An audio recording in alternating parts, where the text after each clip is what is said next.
अच्छा जी, हम HTML की बात करें। मैं दोबारा से रिकॉर्डिंग स्टार्ट किया इसलिए थोड़ा सा दोबारा से बता दूं, ठीक है।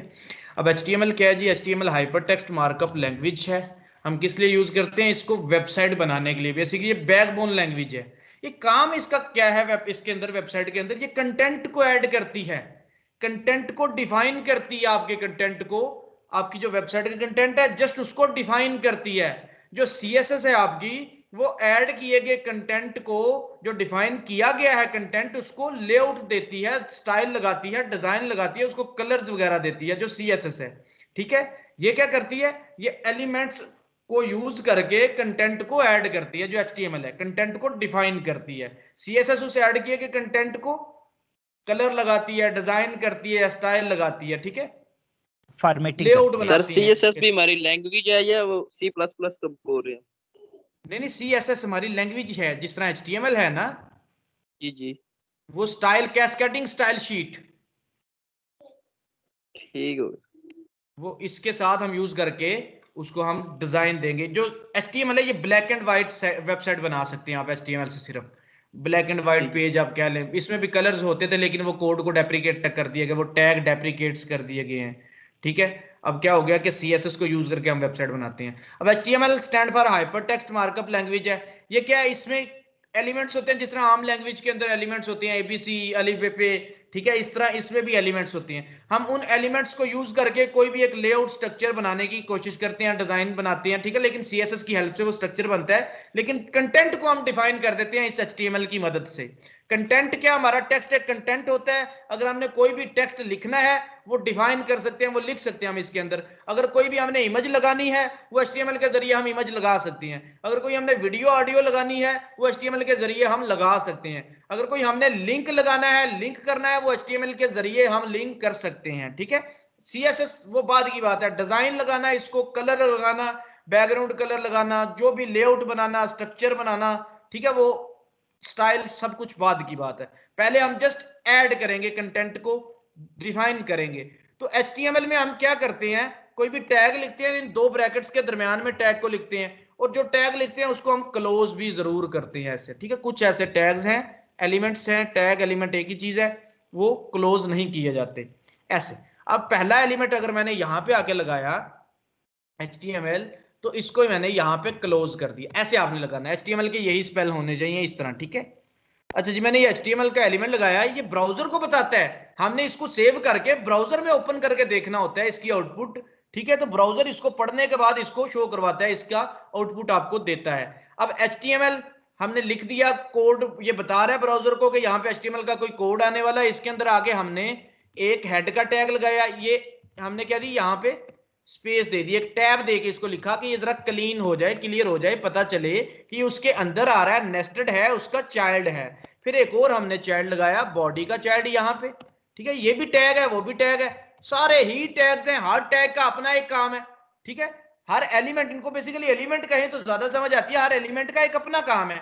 ठीक है। ABCD इनको आपस में मिलाते हैं, कोई आपका नाम बन जाता है, कोई कुछ बन जाता है। ठीक है। इस तरह यहां भी एलिमेंट्स को यूज करके कोई कोई चीजें हम डिफाइन कर लेंगे। ठीक है। जो जो इनका काम होगा वो बनता जाएगा, वो होता जाएगा, जो जो ये डिफाइन करते हैं। वो जिस तरह ए आ की आवाज निकालता है। ठीक है। इस तरह हम ये एलिमेंट्स का कह सकते हैं कि इनकी भी एक डेफिनेशन होगी, ये भी एक अपने टारगेटेड काम की तरफ जाएंगे। हर एलिमेंट का एक काम होता है। ठीक है। ये देखिए, अब बॉडी क्या है, हेड को बाद में डिस्कस करेंगे, पहले बॉडी को करते हैं। नेस्टेड टैग है HTML के अंदर लगा, HTML का चाइल्ड है, हेड का सिबलिंग है। ठीक है। जिसके अंदर जो भी चीज आप लिखेंगे वो आपको यहां पे अपने पेज पे डिस्प्ले होगी। जो भी चीज इस पेज पे देखना चाहते हैं, इसको, ठीक है, नजर आने वाला एरिया, व्यू पोर्ट इसको आप बोलते हैं।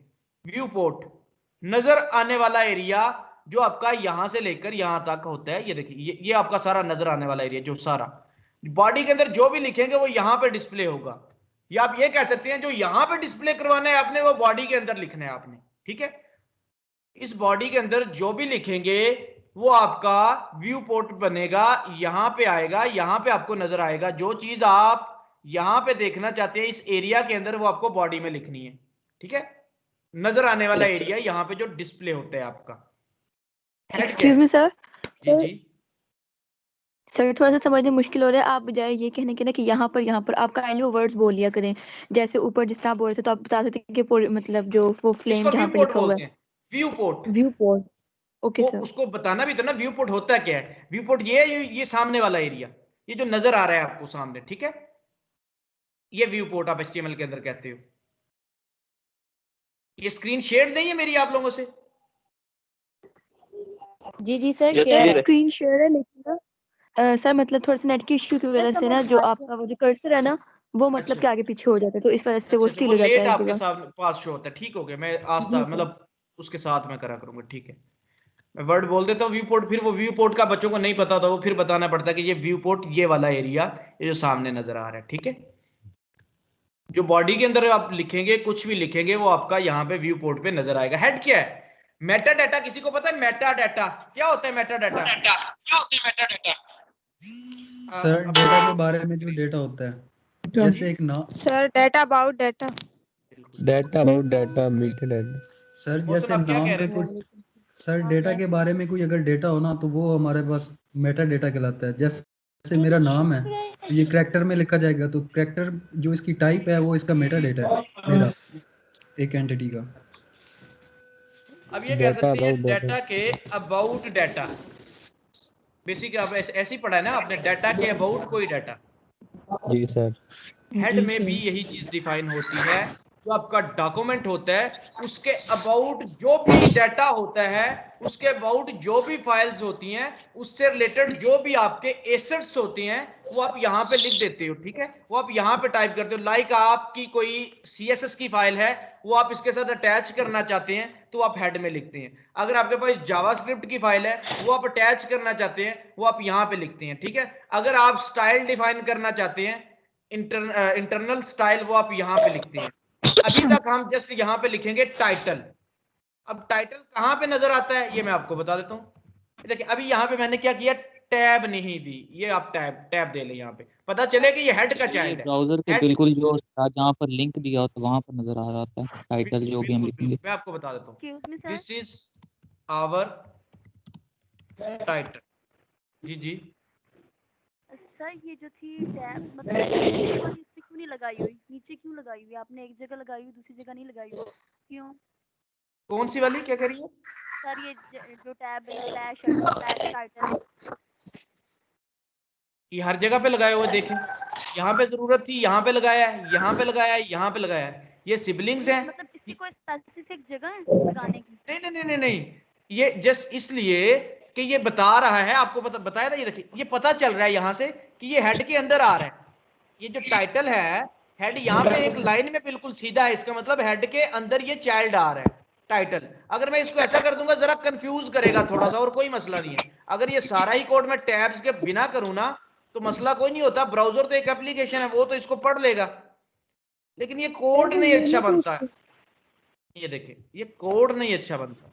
ये देखिए, ये ऐसे हो जाएगा, ठीक है। तो इसलिए इसका हम एक स्ट्रक्चर बनाते हैं कि समझ आए ये हो क्या रहा है। यहाँ पे इसका एक फॉर्मेट बन जाता है, ये आप देखें। अभी आपसे मैं अभी आपको बताता हूँ। यहाँ पे HTML के कितने चाइल्ड है? यहाँ पे जो डायरेक्ट चाइल्ड है वो दो हैं, वो एक हेड एक बॉडी, ठीक है। ये दोनों एक लाइन में आ रहे हैं, आपको पता चला इनका जो ये मतलब डिफरेंस है। यहाँ पे लेफ्ट से वो बता रहा है कि ये सिबलिंग्स हैं, लेकिन जब ये आगे एक और स्टेज है पता चला ये HTML का ग्रैंड चाइल्ड है। देखें ये बहुत नॉइस आ रही है। म्यूट कर दे भी सर जी सारे। अच्छा एक काम करें, आप अभी ना बोला करें, मैं कंप्लीट कर दूं अपनी बात, ठीक है। जब मैं कंप्लीट कर दूं अपना क्वेश्चन लिख ले, ठीक है। मैं लिख लें या ऑडियो में भेज दें, ताकि आपको हो सकता है बाद में आपको भूल जाए, तो बाद में आप क्वेश्चन कर लिया करें, ठीक है। अभी मैं जो चीज पढ़ा रहा हूं वो डिफाइन कर दूं, वो कंप्लीट कर दूं, उसके बाद आपने क्वेश्चन करना है। अभी आपने क्वेश्चन नहीं करना, मैं पढ़ा दूं उसके बाद, ठीक है। अच्छा, हेड में बॉडी में क्या है, जो भी लिखोगे वो आपकी स्क्रीन पे डिस्प्ले होगा, आपके व्यू पोर्ट पे नजर आएगा। अब हेड क्या है? हेड जैसा कि मैंने एग्जांपल दी मेटा डाटा की, डाटा के अबाउट डाटा, इस तरह हेड में आप वो वाली चीज लगाओगे जो आपके डॉक्यूमेंट के अबाउट होगी, जो आपके डॉक्यूमेंट से रिलेट कर रही होगी, जो आप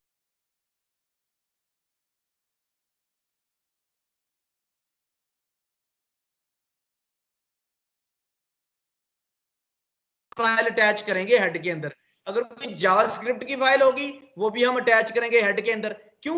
वो इनसे रिलेट कर रही होगी हमारे पेज से, इसके रिलेटेड होगी, इसके अबाउट होगी, इसके साथ उसका कोई ना कोई लिंक होगा। ठीक है, वो इसका एसेट है, उसके बिना ये नहीं चल पाएगी। जब हम बनाएंगे एक स्टाइल तो वो चीजें जरूरी होंगी इसके लिए, वो फिर हम हेड में लगाएंगे, हेड में अटैच करेंगे। इस डॉक्यूमेंट के अबाउट कोई भी रिलेटेड हमारी फाइल होगी वो हम हेड में लगाते हैं। बॉडी के अंदर आपकी नजर आने वाली चीजें हम लगाते हैं। आप स्क्रीन पे कोई वीडियो लगाना चाहते हैं, कोई इमेज लगाना चाहते हैं अपनी वेबसाइट के व्यू पोर्ट पे, आप कोई आइकन लगाना चाहते हैं, आप टेक्स्ट लिखना चाहते हैं, ये सब कुछ किधर डिफाइन होगा? इस बॉडी के दरमियान, बॉडी के अंदर। ठीक है, वो बॉडी के चाइल्ड्स बनेंगे जो भी आप टैग्स लगाओगे। जिस तरह ऊपर टाइटल हमारे हेड का चाइल्ड है, चाइल्ड आपको कैसे पता चला? वो हेड के अंदर आया, हेड के अंदर ही क्लोज हो गया, ये बताता है कि ये भाई चाइल्ड है हेड का। ठीक है, ये सिर्फ स्ट्रक्चर इसलिए बनवा रहा हूं कि आपको कोड क्लीन रहे और यही आपकी आदत हो कोड करने की। फिर खुद ही नहीं समझ आती बंदे को, अगर हम दूसरी तरह कोड कर लें, बस कोड करते जाएं, उसको नाइसली ना लिखें, ठीक है, तो फिर खुद ही बाद में समझ नहीं आती चीजों की, टैग्स कहां पे क्लोज हुए कहां पे नहीं। ठीक है, तो यहां पे इसलिए ये स्ट्रक्चर बना रहा हूं। कुछ आपके एडिटर्स ऐसे हैं वो पहले से ये स्ट्रक्चर आपको बना के दे देते हैं, उन एडिटर्स पे चलेंगे। नोटपैड जस्ट इसलिए स्टार्ट करवा रहा हूं कि आपको स्पेलिंग की इंपॉर्टेंस का पता चले कि HTML का M बाद में नहीं डालना, पहले नहीं डालना, वो जहां पे है वहीं पे आपने वैसे ही लिखना है। अगर आप कोई भी स्पेलिंग की मिस्टेक करोगे तो आपका काम खराब करेगा। ठीक है, तो वहां पे क्या होता है, वहां पे सजेशंस आते हैं जो आपके एडवांस एडिटर्स होते हैं, वो आपको फिर टाइप पूरा करने नहीं देते, आप इंटर कर देते हो, आप स्पेल को फिर पढ़ते ही नहीं हो, देखते नहीं हो, आप काम करते जाते हो। फिर जब आपका एक्सपीरियंस हो जाएगा आप उस पर कर लेंगे। कुछ दिन हम इस पे करते हैं, फिर हम आगे चले जाएंगे। ठीक है, अब बॉडी की बात कर रहे हैं। बॉडी में जो चीज लिखेंगे वो आपके व्यू पोर्ट पे नजर आएगी। आपकी स्क्रीन जो वेबसाइट का एरिया होता है, जहां पे आप दूसरी वेबसाइट्स को देखते हो ना, वहां पे वो सारा एरिया आपका ये बॉडी के अंदर डिफाइन होता है। ये वाला सारा एरिया आपका बॉडी के अंदर डिफाइन है। ये तो आपके ब्राउजर्स के हैं, मार्क वो हैं, ये आपके बुक मार्क्स हैं, ये आपका ब्राउजर का सर्च बॉक्स है, टेक्स्ट बॉक्स है। ठीक है, लेकिन आपका जो व्यू पोर्ट है वो बेसिकली ये वाला है, इस लाइन से नीचे नीचे आपका व्यू पोर्ट है। बॉडी के अंदर जो भी लिखोगे वो इस लाइन से सारा नीचे नीचे आपको नजर आएगा। ठीक है, अभी अब तक ये पहुंच जाएगी, स्क्रीन लेट होती है, लेट नजर आती है आपको। ठीक है, अच्छा, हेड के अंदर आप एसेट्स को लिंक करते हैं, फाइल्स को लिंक करते हैं जो आपके लिए जरूरी होती हैं, जो आपके डॉक्यूमेंट के अबाउट होती हैं। अब हेड के अंदर एक चीज मैंने आके और डिफाइन की जिसको मैंने कहा टाइटल। अब ये टाइटल किधर नजर आता है आपको? टाइटल ये वाला, ये आपका टाइटल होता है। किसी भी पेज का हम इसको टाइटल बोलते हैं। देखिए, माइक्रोसॉफ्ट 365 व्हाट्सएप, ये लिखा आ रहा है, ये आपके इस पेज का टाइटल होता है। ठीक है, अभी मैं आपको बताता हूं। अब इतना सा काम किया मैंने, हेड के अंदर मैंने टाइटल को डिफाइन किया, बॉडी के अंदर मैंने आके एक टेक्स्ट डिफाइन करना, तो टेक्स्ट मैंने कैसा लगाया? P, paragraph. तो मैं चाहूं तो इसको ऐसे कर दूं। सर स्क्रीन बड़ी लेट शो हो रही है यार ये मेरी तरफ इशू नहीं, मेरी तरफ नेट अच्छा है, ये आपका इशू हो सकता है, मतलब या ज्यादा लोग हैं या बल्कि चलता है, ये सबको पहले भी ऐसे ही चलता था। कितने को लेट शो होती है? लेट तो होनी है लेकिन इतनी ज्यादा लेट नहीं होनी चाहिए, लेट तो होनी है शो, वो तो आपको पता है नहीं होती सर, है। कोई हमारे पास कोई ऐसा इशू नहीं है। थोड़ा सा होगा, ज्यादा नहीं सर, हो थोड़ी तो फिर आपको थोड़ी बहुत लेट होती है, लेट हो जाती है। वो जिनका नेट इशू है उन्हीं को लेट हो रही है, वैसे तो आपकी से ही आ रही है। वही ना, सर फिर भी ये थोड़ा तो सा अगर गलत नेट बात ठीक भी है, थोड़ा सा एक लेट हो मतलब तो वो एक खैर होती है। थोड़ा सा पीछे होता है सर, एक स्टूडेंट थोड़ा सा पीछे होता है, वो बात करते हैं, सारे स्टूडेंट्स जो है ना उसकी बात को रिजेक्ट करना स्टार्ट कर देते हैं। सर ये बहुत डिग्रेडिंग चीज है, मतलब हर स्टूडेंट ने अब अपना पॉइंट ऑफ व्यू से बताना है आपको, आप थोड़ा सा उसको गाइड कर देंगे। सर सारे उसकी बात रिजेक्ट करना लग जाते हैं आगे। आप लोगों ने इन स्टूडेंट से मेरे साथ किसी के सर ऐसे हो जाता है समटाइम्स। हाँ, मैंने वही कहा ना, हो जाता है, नेट की वजह से होता है, वो रिजेक्ट नहीं कर रहे। जिस तरह आप अपना डिफाइन कर रहे हैं वो भी अपना बता रहे हैं कि हमारी तरफ ठीक है। ठीक है, वो ये आपको नहीं कोई डिग्रेड कर रहे, किसी को भी जो बता रहा है वो सिर्फ सर अपना मैं बता अपनी रहे हैं। डिग्रेड करने की बात नहीं कर रही सर, मतलब ये है ना कि मतलब उनको ठीक आ रहा है वो चुप कर जाए, जिनको आ रहा है वो बोल दे। अच्छा, नहीं मैंने उनसे पूछा, मैंने सबसे पूछा है तो इसलिए वो सारे बोले हैं। चलें जी, ठीक है, सर आप ये लोगों नहीं ने किसी के इंटरनेट से हो रहा है, लेकिन ये मैंने हमारे यही इंटरनेट का इशू है। मैंने यही वाली बात की है कि जिनको नॉर्मली ये थोड़ा सा लेट होता है, लेकिन किसी का अगर ज्यादा लेट हो रहा है ना, काफी ज्यादा लेट हो रहा है, जिस तरह वो बाद में बोले हैं, तो उनके नेट का इशू स्टार्ट में है, नेट का इशू होता है, उस वजह से ये लेट आता है, लेकिन नॉर्मली थोड़ा सा लेट, लेकिन अगर ज्यादा लेट हो रहा है तो नेट का इशू होता है। अब देखें यहां से बिल्कुल ये सेम चीजें जा रही हैं, आगे जाके अगर मसला आता तो वो नेट का उधर इशू है, मेरी तरफ इशू नहीं हो सकता ये, ठीक है।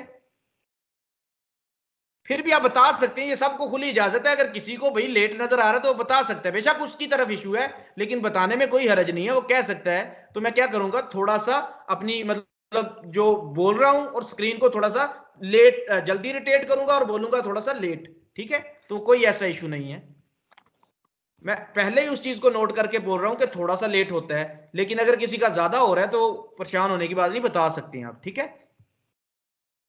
हेड में मैंने टाइटल को डिफाइन कर दिया, दिस इज आवर टाइटल, मैंने इसमें ये लिखा, जस्ट देखिए स्टार्ट किया, टेक्स्ट डाल दिया, क्लोज कर दिया। यहां पर आगे पी, अब पी क्या डिफाइन करता है, आपने अगर कोई भी वेबसाइट के अंदर पैराग्राफ लिखना है, लाइक पैराग्राफ कोई टेक्स्ट डालना है, आपने कोई एक लाइन भी डालनी है, या कोई आपने 100 लाइंस का टेक्स्ट लिखना है, उसकी नॉर्मल आपका मतलब है फॉर्मेट टेक्स्ट का, कोई हेडिंग वेडिंग नहीं है, वो नॉर्मल टेक्स्ट है, वो आप पी के अंदर डिफाइन करते हो, पी के अंदर लिखते हो, ठीक है। आप लिख सकते हो, ठीक है, दिस इज आवर फर्स्ट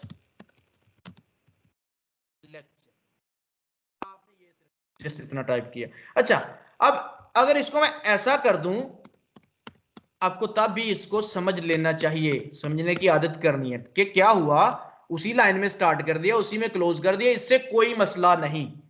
ये जरा क्लीन करने के लिए हम ऐसे करते हैं, ठीक है, ये जरा क्लीन करने के लिए हम ऐसे लिखते हैं कि अच्छा लगे, बाद में समझ भी आ रही हो। अगर इसको हम ऐसे भी लिखते हैं तो कोई इशू नहीं है, ठीक है।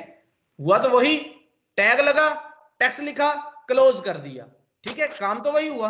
अब इतना सा टाइप करने के बाद हमने अपने इस पेज को सेव करना है, तो आप इसको सेव करें, जहां पर भी आप इसको रखना चाहते हैं वो आप सिलेक्ट कर लें, यहां से डायरेक्टरी मैं डेस्कटॉप पे रखता हूं, इसका नाम मैं देता हूं फर्स्ट, ठीक है। अच्छा, ज्यादा अगर स्पेस ना यूज करें, अभी से आदत बनाएं कि हाइफन को यूज करें, ठीक है, डैश जो होती है इसको यूज करें, अभी से स्टार्ट से ही आदत बनाएं, ठीक है। आपके जो पेजेस के नाम होंगे उसको आप डैश दें, कोशिश यही करें स्पेस ना दें आप, ठीक है। फर्स्ट लेक्चर, इतना आपने ये नाम लिख दिया अपना, इसको आप इकट्ठा लिख दें भाई, आप इसको ऐसे लिख सकते हैं, ये आपकी मर्जी है, ठीक है। फर्स्ट लेक्चर आप स्पेस दे के लिख रहे हैं, ये आपकी मर्जी है। मैं जरा इसको अच्छे से डिफाइन करता हूं, जिस तरह आपके यूआरएल्स होते हैं, मैं इसको लिखता हूं first hyphen lecture, first dash lecture, मैंने इसको ऐसे लिख दिया, यहां तक आपका नाम है भाई, आप इसका नाम कोई भी रख सकते हो, ये आप पे डिपेंड करता है, ठीक है। आप इसका नाम कोई भी रख सकते हो, आपने ये मैंने ये नाम रखा फर्स्ट लेक्चर, यहां पे डॉट HTML। अब HTML क्या है, HTML एक्सटेंशन, जिस तरह आपकी इमेज की एक्सटेंशन होती है, JPG, PNG, ठीक है। आप फाइल टाइप कह सकते हैं इसको, कि फाइल की टाइप, भाई इमेज JPG है, इमेज PNG है, इमेज GIF है, ठीक है। इस तरह ये फाइल की टाइप है डॉट HTML, इसको एक्सटेंशन बोलते हैं, ठीक है, कि किस टाइप की ये फाइल है। तो अब डॉट HTML आपने एंड पे जरूर लगाना है, नाम अपना जो मर्जी रख लें, नाम अपना जो मर्जी रख लें। मैं बार बार कहता हूं सेव करते वक्त प्रॉब्लम आता है बच्चों को, मुझे आज भी वो पहला दिन याद है जो आज से 5-7 साल पहले मैंने स्टार्ट की थी HTML लेक्चर, पहले सेमेस्टर के अंदर था शायद, कि कोड सारा कर लिया था, सेव नहीं करना आता था। तो डॉट HTML आपने अपने नाम के एंड पे जरूर डालना है। अब मैंने ये फर्स्ट लेक्चर डॉट HTML डाला, डेस्कटॉप पे मैंने इसको सेव कर दिया। अब यहां पर देखें, ये मेरा कोड इस तरह जब सेव हो चुका है तो ये ब्लू कलर में बन के आ गया, ठीक है। जब तक सेव नहीं हुआ था वो नॉर्मल चल रहा था, अब ये सेव हो गया है। अब मैं यहां पे आता हूं, कहां पे रखा है, डेस्कटॉप पे रखा है, देख रहे हैं ब्राउजर में बन के आ गया है, ठीक है। अगर किसी का ये नोटपैड में आ रहा है वो भी इसको ब्राउजर में ओपन कर सकता है, राइट क्लिक करके ओपन विद करेगा तो फिर वो यहां से अपना डिफॉल्ट इसको चूज कर लेगा, always use this app to open dot HTML dot, ठीक है। HTML की फाइल्स को ओपन करने के लिए आप ब्राउजर को ऑलवेज कर सकते हैं, हमेशा से डिफॉल्ट से सिलेक्ट कर सकते हैं, ठीक है। अब यहां पे मैं इसको ओपन करता हूं, जब मैं इसको ओपन करूंगा स्क्रीन पे वही चीज आपको नजर आ रही है आपके व्यू पोर्ट में, जो हमने बॉडी के अंदर डिफाइन किया है, this is our first lecture. आप बाकी सब चीजों को भूल जाएं, आपने ये कोड याद रखना है, ये कोड आपने टाइप करना है अपने हाथों से, ठीक है। वो सारी चीजें जो आपकी होगी, स्टैटिक क्या होती है, डायनेमिक क्या होती है, वो अपने फिंगर टिप्स पे होनी चाहिए, आपने याद रखनी है। लेकिन उसको कोई मसला नहीं बनाना कि वही नहीं आ रही तो इधर नहीं आना। आप इसको करें, प्रैक्टिकली इसको करें, वो चीजें आपको साथ साथ समझ आती जाएंगी। भाई स्टैटिक क्या होती है, डायनेमिक क्या होती है। ये स्टैटिक है जो मेरे सामने है, मैंने पी में लिखा है, ये स्टैटिक है, ठीक है। अब इसको चेंज करना है। ये देखें, अगर मैं अपने पेज पे आऊं, ये एक मेरा वेब पेज बन चुका है मेरे सामने, ठीक है। This is our first lecture, मेरे व्यू पोर्ट पे लिखा नजर आ रहा है, this is our first lecture, ठीक है। मेरे व्यू पोर्ट पे लिखा नजर आ रहा है। ये क्यों व्यू पोर्ट में आ रहा है? क्योंकि ये बॉडी के अंदर डिफाइन किया गया है, ये बॉडी में लिखा गया। बॉडी में जो भी लिखते हैं वो आपका व्यू पोर्ट में नजर आता है। अब टाइटल आपका किधर नजर आता है? अगर आप जाएं अपने इसी पेज के ऊपर, यहाँ पे दिस इज आवर टाइटल, वो आपका टाइटल यहाँ पे लिखा आता है। ये देखें, यहाँ पे दिस इज आवर टाइटल लिखा था, वो टाइटल हमें वहां पे लिखा आ गया। ये देखें, अभी तक हेड के अंदर हम टाइटल ही डालेंगे। ये देख रहे हैं, ये कीमत ये लगी आ रही है, इसको बोलते हैं फैव आइकन, ठीक है। ये आपका आइकन होता है, ये आइकन यहाँ पे नहीं आ रहा, इसको कैसे लगाना है मैं इसको भी बताऊंगा आपको, लेकिन अभी नहीं बता रहा, ये हम नेक्स्ट क्लास में पढ़ लेंगे इसको कि ये आइकन कैसे लगता है, ठीक है।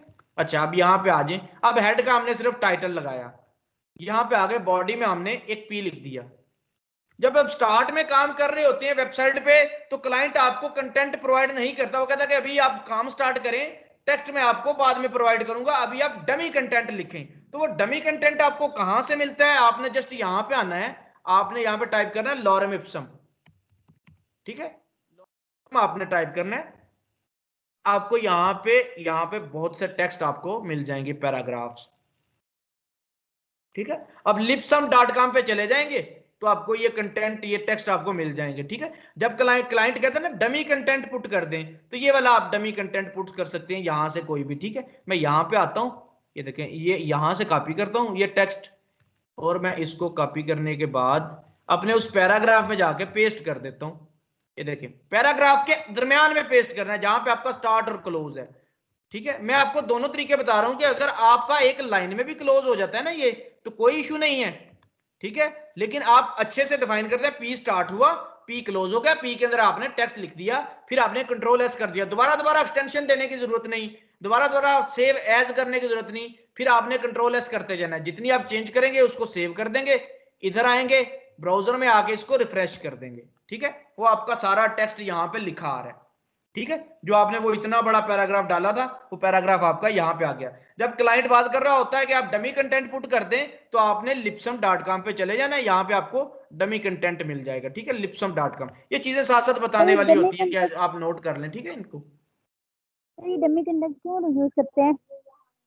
किस क्लाइंट का कंटेंट ही नहीं तैयार होता है कि वेबसाइट में क्या पुट करना है। मैं आपको एक वेबसाइट दिखा देता हूँ, फॉर एग्जाम्पल आप जाते हैं, ये वेबसाइट है, अब इस पे कितना कंटेंट ऐड होना है। देखो, क्लाइंट को वो वेबसाइट बनाने का पहले सोच लेता है, लेकिन उसका कंटेंट नहीं तैयार होता, ठीक है। कंटेंट वाला बंदा, आप देखें, वी आर, हम कौन है, लिखना इतना सही है। क्लाइंट को अगर नहीं लिखना आता ना ये कि भाई काम मेरा ही है, लेकिन मुझे इंग्लिश ही नहीं आती इतनी खास कंटेंट के लिहाज से, ठीक है। मैं वैसे बता लूंगा कि यार मेरा ए वाला बिजनेस है, मैं ए काम करदा, ठीक है। बताना किसको है? कंटेंट राइटर को। मुझे खुद नहीं ये लिखना आता, तो मैं कंटेंट राइटर को हायर करता हूं। जब तक मैं कंटेंट राइटर को हायर करता हूं, वो लिख रहा होता है, उतनी देर तक मैं वेब डेवलपर को कहता हूं यार आप डमी कंटेंट यूज कर लें। अब क्या करेगा डेवलपर, इसकी जगह यहाँ पे वो लॉरम इप्सम डाटा डाल देगा, ठीक है, ताकि वो जगह सेव हो जाए आपकी, ठीक है। वो जो इतना जो टेक्स्ट की जगह है इतनी, ये सेव हो जाए, टेक्स्ट यहाँ पे नजर आए, आपका जो डिस्प्ले बन जाए, ठीक है। तो इसलिए वो डमी कंटेंट पुट करते हैं। अब मुझे तो नहीं पता यहाँ पे कौन सा उसने कंटेंट डलवाना है, वो कहता है जी मेरा भी तैयार ही नहीं है, ठीक है। उसने भाई उसको अपने कंटेंट राइटर को कहा हुआ तैयार करने के लिए। कंटेंट राइटर कैसे लिखता है भाई, उसको बताएगा ये अपना सारा बिजनेस, वो इसको राइट करके दे देगा, लो जी अपने डेवलपर को दे दो भाई इस हेडिंग में पुट कर दे हु वी आर, हम कौन हैं, ठीक है, इस हेडिंग में पुट कर दे। इसलिए वो जब तक कंटेंट उसका तैयार नहीं होता, तो उस वक्त तक वो डमी कंटेंट पुट करने की बात कर रहा होता है, ठीक है।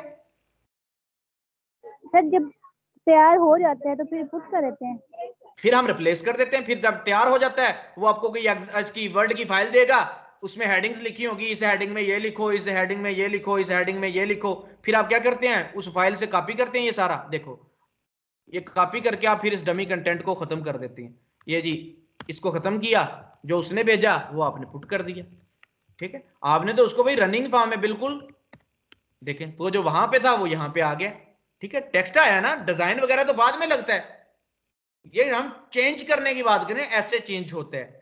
स्टैटिक ये होता है कि आपने कोड में ही चेंज कर दी चीज, जो वो लिखा था उसको खत्म कर दिया, उसकी जगह ये लिख दिया। तो इसलिए हमें डमी कंटेंट चाहिए होता है, ठीक है। तो हम इतना ज्यादा डमी, अब मैं लिखने बैठूं यहाँ पे टाइप ही करता रहूं, कोई डमी कंटेंट लिखूं, तो ये बुरा डमी कंटेंट है। अगर मैं कहूं यार टाइप भी नहीं करना, मेरे ज़हन में भी कोई नहीं आ रहा, मैं कह लूंगा तो ये आप बुरा कंटेंट है। अगर आप कोई ऐसा डाल देंगे ये बुरा कंटेंट है, ये अच्छा ही नहीं लगता वेबसाइट पे, एज ए डमी भी अच्छा नहीं लगता, तो वो डमी कंटेंट के लिए वो चीज आपको बताई, ठीक है।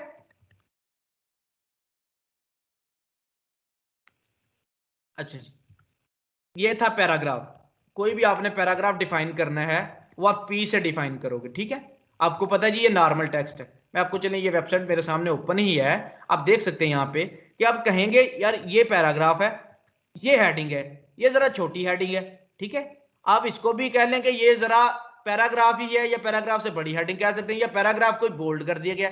तो आपको आइडिया खुद ब खुद हो जाएगा कि किधर मैंने पैराग्राफ लगाना है, किधर मैंने हेडिंग लगानी है। ये देखें, पता चल रहा है भाई पी है, पैराग्राफ है, ये ऊपर हेडिंग है, ठीक है। ये देखें जी, ये हेडिंग है, ये ना और कोई हेडिंग है, ठीक है। यहाँ पे पैराग्राफ है, ये पैराग्राफ है, ये ऊपर हेडिंग है। तो आपको खुद ब खुद आपका माइंड काम करेगा कि किधर मैंने पी पुट करना है, किधर मैंने H1 पुट करना है। जिधर आपको सादा सा छोटा सा कंटेंट चाहिए होगा उधर आप पैराग्राफ पुट करेंगे, जिधर आपको हेडिंग चाहिए होगी उधर आप हेडिंग पुट करेंगे। वो हेडिंग भी बताता हूँ क्या होती है, ठीक है। ये पैराग्राफ था, जस्ट आपने पैराग्राफ पुट कर दिया, ठीक है। अच्छा, अब एक पेज में मल्टीपल पैराग्राफ लग सकते हैं, कोई इशू नहीं, आप एक और पैराग्राफ लगा सकते हैं। ये सारे पैराग्राफ के बाद आप आए, पी को स्टार्ट करें, फिर पी को क्लोज कर दें, आप एक और पैराग्राफ लगा दें यहाँ पे, वो आपका और पैराग्राफ हो गया। यहाँ पे आ जाएं, this is my second paragraph, आप कह दें इसको, ठीक है। आपने इसको कह दिया, सेव करना है कंट्रोल एस से, फिर आपने इसको रिफ्रेश कर देना है। आपका जो पेज है यहाँ पे आके आपने रिफ्रेश कर दिया इसको, वो देखें वो सेकंड पैराग्राफ आ गया, ठीक है। अच्छा, बच्चों की मीटिंग नहीं ज्वाइन हो रही, आप लिंक से ज्वाइन कर लें। शिवाना, आप लिंक से ज्वाइन कर लें। सर अगर ये जो पैराग्राफ सेकंड पैराग्राफ लिखा है इसके अंदर अपनी मर्जी की स्पेस देनी हो, अगर मैं कहता हूँ कि जो बिल्कुल पेज के सेंटर में जो है स्पेस देनी है, तो वो किस तरह से किया जाएगा? इसको बिल्कुल यहाँ पर आ जाए, आप कह रहे हैं नीचे आ जाए या इधर को आ जाए? जी सर, बिल्कुल सेंटर में आ जाए, पेज के बिल्कुल नीचे। पेज के बिल्कुल सेंटर में आ जाए, यहाँ पे जहां पे मेरा कर्सर है, अभी देखिएगा जरा। नहीं सर, नीचे नीचे नीचे। अच्छा, नीचे की तरफ। अच्छा जी। अगर अभी आपके पास चीजें पूरी नहीं है, इसको यहां पर लेके आने के लिए आप CSS से इसको इजीली लेके आएंगे, लेकिन अभी तक के लिए आपको BR से लेके आना पड़ेगा, ठीक है। ब्रेक ब्रेक ब्रेक देते जाएंगे, ठीक है। लेकिन वेबसाइट पूरी जो बनती है बिल्कुल सही, आपको जो पूरे टूल्स मिलते हैं वो CSS प्रोवाइड करती है कि एक ही प्रॉपर्टी लगाओ, इसको यहां से उठाकर यहां पे ले आओ, एक ही प्रॉपर्टी लगाओ, इसको यहां से यहां पर ले जाओ। अभी तक अगर आप इसको बिना स्पेस दिए, बिना कुछ काम किए लेके आना चाहते हो तो BR से, वो मैं बताता हूँ BR क्या होता है, ठीक है, वो मैं बता देता हूँ। अभी ये बच्चे जो मैसेज कर रहे हैं इनको मैं रिप्लाई कर, ज्वाइन मीटिंग पे क्लिक करें ना, इसके बाद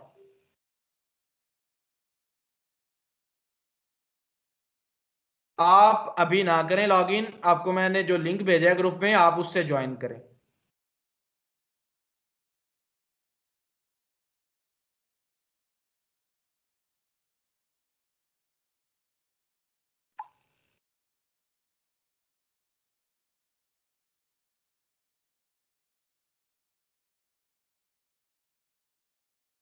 क्यों नहीं ज्वाइन हो रहा भाई? आप स्क्रीन रिकॉर्ड करके मुझे दिखाएं, ज्वाइन पे क्लिक करके क्या आता है ऑप्शन।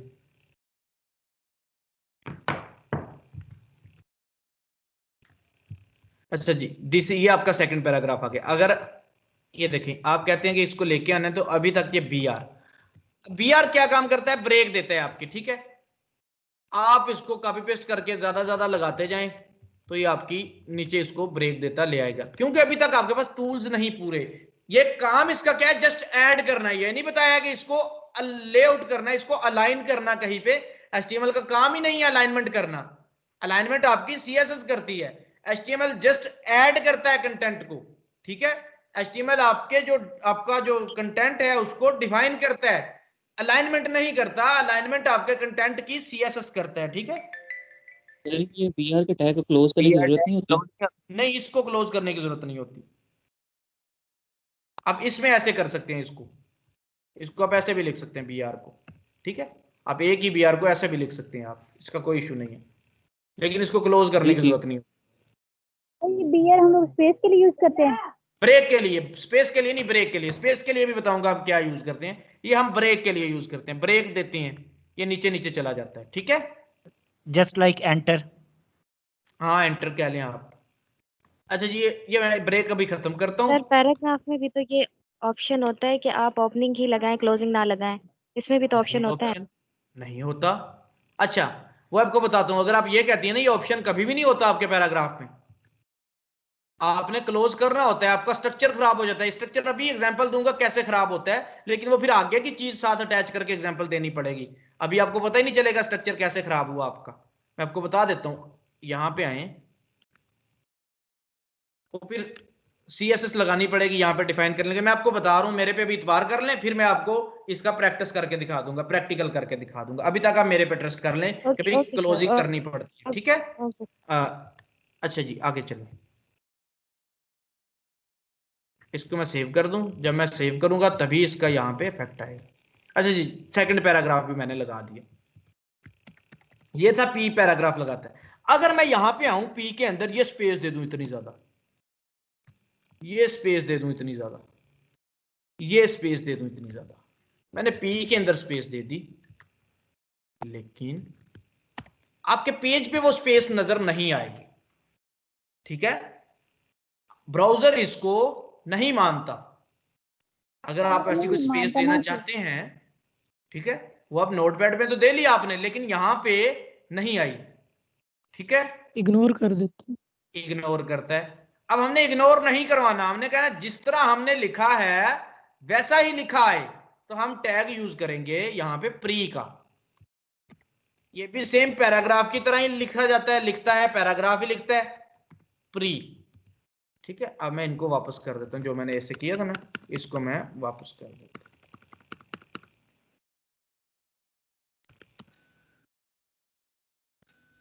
अब प्री के अंदर क्या है, नाम से ही पता चल रहा है, प्री डिफाइन। तो जिस तरह आप पहले डिफाइन करेंगे नोटपैड में, same as it is browser में शो करवाएगा, ठीक है।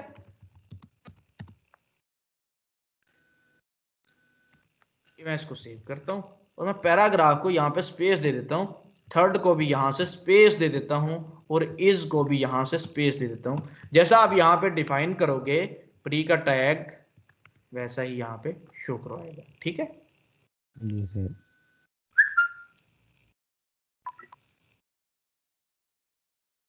सर ये भाई पासवर्ड नहीं देना आपने, डायरेक्ट लिंक पे क्लिक करना है। डायरेक्ट लिंक पे क्लिक करेंगे, ज्वाइन मीटिंग कर लें, पासवर्ड अभी नहीं देना आपने। जी जी, क्वेश्चन करें। ये प्री लिखा, मुझे इसकी समझ नहीं आई, इसका क्या मतलब है? मैं आपको बता देता हूँ।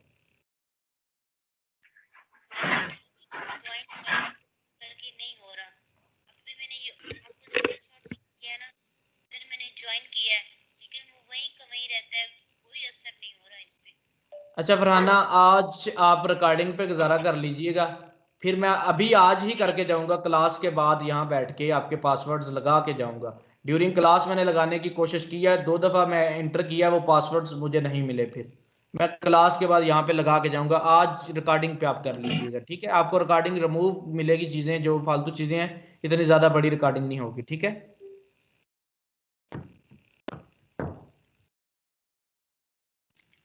अच्छा जी, प्री का जो टैग है ये इसलिए जस्ट हम यूज करते हैं कि हमने, अगर बहुत कम यूज होता है, आपकी जो नॉर्मली टैग यूज होते हैं वो आपकी हेडिंग्स, आपका पैराग्राफ, ये इस तरह के टैग यूज है, प्री को बहुत कम यूज करते हैं। क्यों?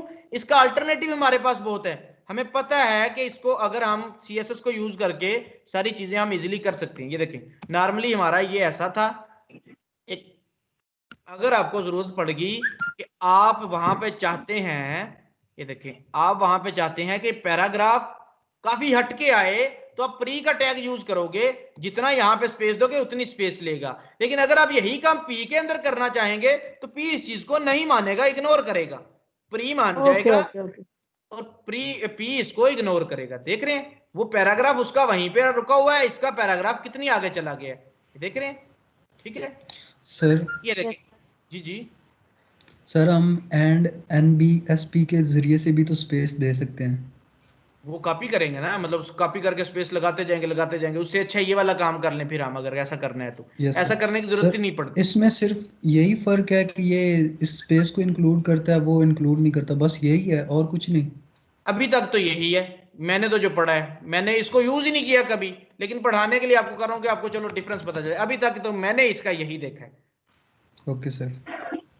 ठीक है, इसका यही सर ये इसका पी फायदा यही अगर है, हम प्री यूज डिफाइंड। इसका नाम से पता चला प्री डिफाइंड टेक्स्ट, पहले से डिफाइन कर दो टेक्स्ट को कैसा देखना है। ओके। अच्छा जी, अब आपको जरूरत पड़ी हेडिंग्स की। अब हेडिंग HTML में हमारे पास 6 टाइप की हैं। H1 सबसे बड़ी हेडिंग हम कहते हैं उसको, H1। उसी तरह हम स्टार्ट और क्लोज करते हैं। ठीक है, आपका H1 क्या है? एक टैग है। HTML क्या है? वो भी एक टैग है। बॉडी क्या है? वो भी एक टैग है। टैग या एलिमेंट सेम चीज का नाम है। P क्या है? वो भी एक टैग है। प्री क्या है? वो भी एक टैग है। हेड क्या है? वो भी एक टैग है। टाइटल भी एक टैग है। ये सारे टैग्स हैं और इनको इनकी डेफिनेशन के साथ हमने यूज करना है, अकॉर्डिंग टू डेफिनेशन हमने यूज करना है।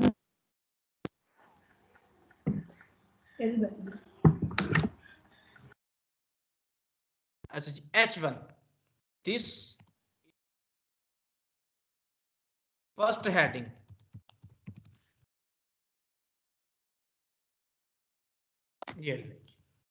ये हमारी पहली हेडिंग है। ठीक है, दिस इज फर्स्ट हेडिंग, मैंने इसमें लिख दिया। अब ये जो कंटेंट होता है ना H1, हर वेबसाइट में अगर कोई हेडिंग देनी है बड़ी सी, आप H1 यूज करेंगे। जो इसके दरमियान वाला कंटेंट है ये मैटर नहीं करता कि आपने this is my second paragraph ही लिखना है, दिस इज थर्ड पैराग्राफ ही लिखना है, दिस इज फर्स्ट हेडिंग ही लिखना है, ये मैटर नहीं करता। ये तो कंटेंट है, ये तो अकॉर्डिंग टू वेबसाइट ये वेरी करता है, चेंज होता रहता है। किसकी कोई भी इस पे मांग हो सकती है कि इसमें मैं ये लिखवाना चाहता हूं, मैं ये लिखना चाहता हूं। इसमें किसी को कोई भी आपको कुछ भी लिखने का कह सकता है इसके अंदर। ठीक है, आपने अपने अकॉर्डिंग लिखना है। अगर अपनी बना रहे हो, अगर क्लाइंट की बना रहे हो तो इसमें आपने क्लाइंट के अकॉर्डिंग लिखना है जो वो कह रहा है। तो ये दिस इज सेकंड या थर्ड मैं लिख रहा हूं, आपको जब प्रैक्टिस करनी है आपने जरूरी नहीं यही सेम वर्ड लिखने हैं। तो बच्चे क्या थे पिछली क्लास में भी मैंने देखा कि उन्होंने फिर प्रैक्टिस के दौरान वही वाले वर्ड लिखे। ठीक है, कि जो कि खराब ना हो जाए कुछ। भाई खराब होगा तो इन टैग्स को गलत करके होगा। ठीक है, इनको गलत करके होगा। ये जो अंदर कंटेंट है इसको कोई भी कुछ भी लिख सकता है, इस कंटेंट को। ठीक है, ये किसी भी मतलब वेबसाइट के अकॉर्डिंग होता है, तो उसके लिहाज से आपने लिखना होता है। जब आपके पास कोई कंटेंट नहीं होता तो आप लॉरम इप्सम डाल देते हो। ठीक है, लॉरम इप्सम मैंने आपको बताया lipsum.com पे जाना, तो आप वहां से कंटेंट को कॉपी कर सकते हो, पैराग्राफ को कॉपी कर सकते हो। ठीक है, ताकि आपके वेबसाइट की जो टेक्स्ट की जगह है वो सेव हो जाए। वो आपका टेक्स्ट वहां पे क्लाइंट को भी पता है कि यहाँ पे मेरा टेक्स्ट आना है। अभी जस्ट इसने मुझे डमी कंटेंट पुट करके दिखाया है, क्लाइंट भी इस चीज को समझता होगा आपका। ठीक है, आपने ये दिस इज फर्स्ट हेडिंग लिख दिया। मैं यहीं पे आया, मैंने H2 को डिफाइन किया और H2 को यहां पर मैंने क्लोज कर दिया। ठीक है, यहां पे मैंने डाल दिया दिस इज। सर ये हमने पी की जगह H1 क्यों राइट किया है? पी की जगह नहीं किया, पी ऊपर था। वहां पे मुझे जरूरत थी पैराग्राफ टेक्स्ट की जिसकी साइज छोटा हो। ठीक है, उसकी हमें उधर जरूरत थी। मैंने पैराग्राफ लगाना था, मेरी मर्जी थी, मेरी जरूरत थी कि यहां पे पैराग्राफ लगना है, तो मैंने पी को लगाया। ठीक है, अगर आपकी जरूरत है कि यहाँ पे हेडिंग है, फॉर एग्जांपल मैं समझा देता हूँ अभी आपको। यहाँ पे मैं इस वेबसाइट को ओपन करता हूँ, ये मैंने अपनी तरफ ये वेबसाइट ओपन की है। यहाँ पे ये देखें, ये मैंने वेबसाइट एक ओपन की है। यहाँ पे क्लाइंट कहता है कि यार आप देखो मजमून लिखते थे ना, ऐसे जो लिखते थे, वो कौन सा ऐसे ज्यादा अच्छा होता था जिसमें हेडिंग्स डिफाइन होती थी। मार्कर से हेडिंग देते थे और बॉल पॉइंट से या पेन से फिर आप नीचे उसके लिखते थे। ठीक है, ताकि जो आप बॉल पॉइंट से लिखते थे नीचे वो आपका पैराग्राफ होता था। जी, H हम लोग हेडिंग के लिए यूज करते हैं, बोल्ड करने के लिए। H1 उसको हेडिंग के लिए।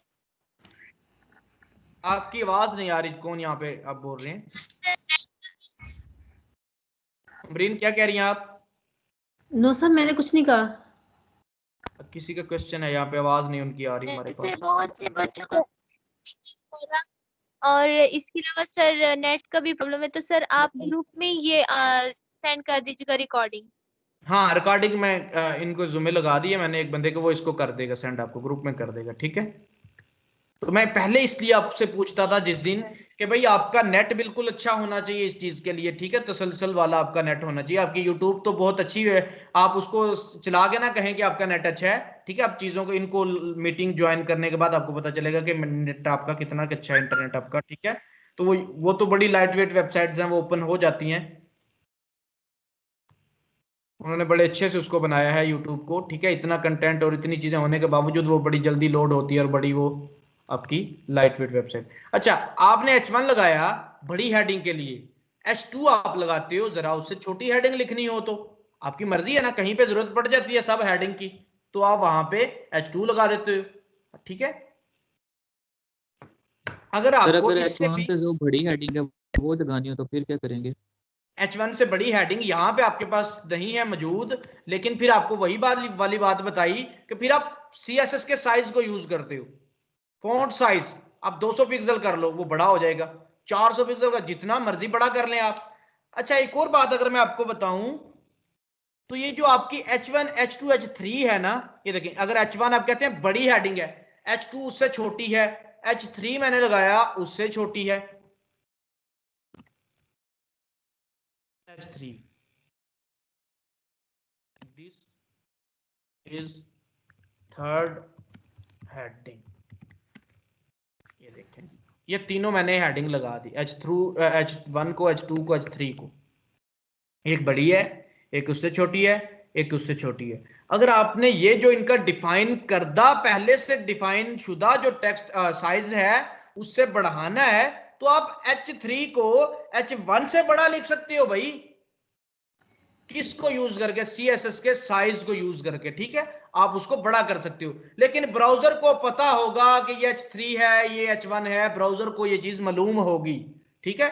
तो इसलिए अकॉर्डिंग टू साइज भी अगर आप किसी का साइज 200 पिक्सल कर रहे हो और किसी का साइज 100 पिक्सल कर रहे हो तो यहां पर भी उसको फिर आप H1 H2 ही रखो, ठीक है। आप जिस तरह मर्जी उसको साइज दे दो, ब्राउजर को पता है कि ये H3 है, बेशक आपको H1 से बड़ा नजर आ रहा है लेकिन ये H3 है। तो वो आपकी अकल भी यही कहती है कि भाई जब आपको कहा गया है कि H1 बड़ी हेडिंग है, अगर आप साइज से भी लगा रहे हो तो आप H1 को ही बड़ा साइज दो, ये ना हो कि H2 को बड़ा साइज दे रहे हो H1 से, ठीक है। तो यही आपने कोशिश करनी है, यही आपके रूल्स हैं, इन्हीं को आपने फॉलो करके वेबसाइट को बनाना है, ठीक है। हम क्या करते हैं जब CSS कर रहे होते हैं हम सबका साइज बराबर कर देते हैं, इनका जब नॉर्मल साइज है ना वो हम खत्म ही कर देते हैं, जो हमें पहले से डिफाइन शुदा मिलता है वो हम मुका देते हैं, हम खत्म कर देते हैं, हम अपना डिफाइन करते हैं। फिर जब हम अपना डिफाइन करते हैं उधर भी ये चीज अपने माइंड में रखते हैं कि भाई अगर किसी को सबसे बड़ा रखना है साइज, वो बड़ा साइज मेरा 100 पिक्सल है तो वो H1 को ही रखना है। अगर दूसरा साइज मेरा 100 से कम होके 70 है, जरा उससे छोटा लिखा गया है तो मैंने वो H2 को रखना है। अगर उससे छोटा साइज मेरे पास और भी है, वो फॉन्ट साइज 50 पिक्सल है तो उसको मैंने H3 को देना है। वो कैसे देते हैं वो मैं आपको बताऊंगा। अभी जो 2-3 क्लासेस होंगी ये जस्ट आपने कंटेंट को ऐड करना है, 2 क्लासेस में जस्ट आपने चीजों को डिफाइन करना है। चीजों को डिफाइन करने के बाद इसको जो स्ट्रक्चर देना है, जो लेआउट इसका बनाना है, जो इस पे आपने प्रॉपर्टीज लगानी है, जो स्टाइल लगाना है, जो अलाइनमेंट करनी है, किसी चीज को इधर कर दिया, किसी को उधर कर दिया, किसी को नीचे, किसी को ऊपर, मर्जी के मुताबिक, किसी को कोई कलर, किसी को कोई साइज, ठीक है, किसी का बॉर्डर, किसी का बॉर्डर नहीं।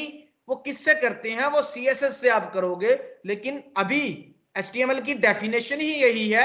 HTML की आप कहोगे कि HTML का फायदा क्या है, HTML काम क्या करता है, तो HTML यही करता है कि आपका कंटेंट ऐड करता है, आपके कंटेंट को डिफाइन करता है पेज के अंदर। ये जस्ट डिफाइन किया, लिख दिया, डाल दिया कंटेंट यहां पे। इस कंटेंट पे अगर कोई आपने डिजाइन लगाना है, कोई इसको लेआउट देना है, कोई आपने इसकी अलाइनमेंट करनी है, कोई आपने इसके कलर्स लगाने हैं, वो आप CSS को यूज करके लगाएंगे। CSS भी एक स्ट्रक्चर्ड लैंग्वेज है, ठीक है, और आप उसको यूज करके इस पे आप स्टाइल लगाएंगे। इन दोनों को इकट्ठा यूज करके वो भी बताऊंगा। हमारे पास HTML में 6 तरह की हेडिंग है। पहली हेडिंग है H1, वो मैंने आपको लगा के दिखाई।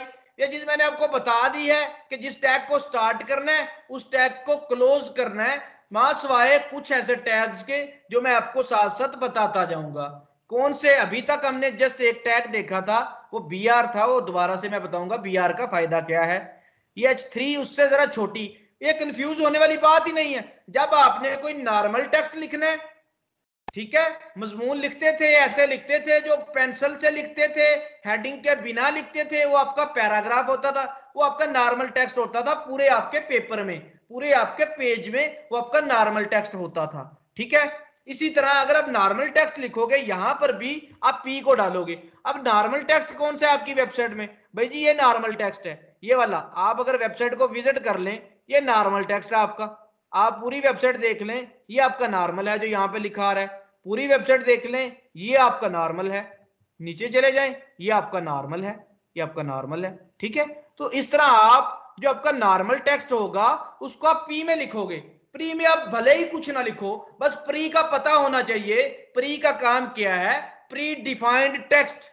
इसमें जैसा आप लिख दोगे वैसा ही ये ब्राउजर में शो करवाएगा। जितनी आप स्पेस दोगे इसके अंदर, उतनी स्पेस ये कैरी करेगा, उतनी ही स्पेस ये लेगा, ठीक है। जबकि P में आप H1 में आप ऐसी स्पेस देंगे तो आपका ब्राउजर इस स्पेस को इग्नोर करेगा, ठीक है।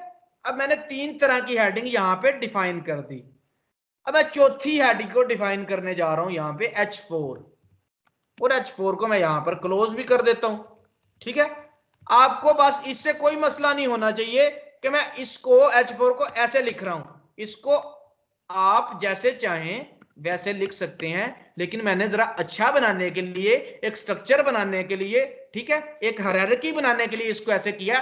टैग लिखा, उसका टेक्स्ट लिखा, टैग को क्लोज कर दिया, टैग लिखा, उसका टेक्स्ट लिखा, उसको क्लोज कर दिया। अगर मैं ऐसा भी कर दूं तो इसमें भी कोई मसला नहीं है। This is 4th heading.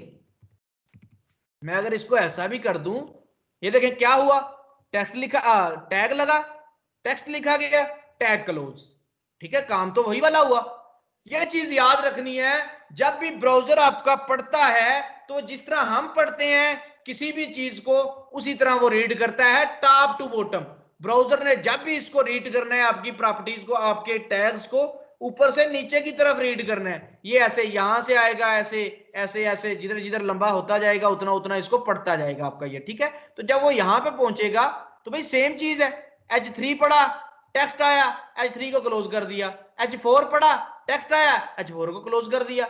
वो तो आप इंसानी आंख के लिए बनाते हो, एक यूजर के लिए बनाते हो, ठीक है, कि इसको क्लीन करना है कि आप किसी ऑर्गेनाइजेशन में काम करते हैं या आपने किसी की वेबसाइट बनाई है, वो बंदा उसने चेंज कर दी है, अब आप फ्री नहीं हैं, ठीक है, उसका काम करने के लिए। तो कोड आप वो किसी को देता है कि ये चेंज कर दे, तो फिर वो आपको भाई ये ना कहे कि इसने तो भाई कोड ही पता नहीं किस तरह किया है, मुझे टाइम लगेगा इसको समझने में, ठीक है। तो अगर आपका कोड क्लीन होगा, ठीक है, अच्छा होगा, तो कहेगा हाँ भाई बंदे ने कोड अच्छा किया है, और दूसरा भी कोई इसको यूज कर सकता है, दूसरा भी इजीली इसमें चेंज कर सकता है, ठीक है। जरूरी नहीं कि आपने वेबसाइट बनाई है तो सारी जिंदगी आपने ही उसने चेंज करनी है। तो क्लाइंट वो किसी को भी वेबसाइट अपनी दे सकता है बनने के बाद कि ये लो भाई, अब वो मेरा डेवलपर फ्री नहीं है, या उसके साथ मेरी लड़ाई हो चुकी है, ठीक है, या उसके साथ मेरी बनती नहीं, अब मैं किसी और को ये काम देना चाहता हूं। वो दूसरा डेवलपर उस कोड को पढ़ेगा, ओपन करने के बाद, उसको पढ़ने के बाद उसको चेंज कर देगा अकॉर्डिंग टू क्लाइंट, जैसे क्लाइंट उसको कहेगा, ठीक है। H4 आपने ऐसे लगा दिया तो अच्छा है, ऐसे भी समझ आती है तो ऐसे भी आप लगा सकते हैं, कोई इशू नहीं है, ठीक है। फिर आ गया आपका H5, मैंने H5 को लगा दिया। तो मैं 3 टैग्स को जरा उस तरह लगा देता हूं, 3 को इस तरह लगा देता हूं, आपने घबराना नहीं है, सेम चीज ही है, ठीक है। अगर आप आदत ऐसी बना लेते हैं तो ये सबसे अच्छी बात है, ठीक है, ये सबसे अच्छी बात है। H5, this is 5th heading. ये लें जी, मैंने इसको ये कह दिया दिस इज, और मैं अपने पेज में आया, इसको मैंने आके रिफ्रेश किया। ये चीज याद रखनी है, जब भी कोई चेंज करते हो, चेंज करने के बाद उस पेज को सेव करना है कंट्रोल एस से, बार बार नहीं इधर जाना। मैं बिल्कुल बेसिक से बता रहा हूं, बच्चे क्या करते हैं इसका यूज करते हैं, बार बार नहीं इधर जाना है, बस एक दफा सेव कर लिया फिर कंट्रोल एस को यूज करो, कंट्रोल एस, ठीक है। आप अगर डेवलपर हो, कोडर हो, तो आपकी ग्रिप आपके कीबोर्ड पे होनी चाहिए, ठीक है। अगर आप ग्राफिक डिजाइनर या इस तरह के होते तो फिर आपकी ग्रिप आपके माउस पे होती, तो आपने अपनी ग्रिप को ज्यादा अपने कीबोर्ड पे रखना है, ठीक है।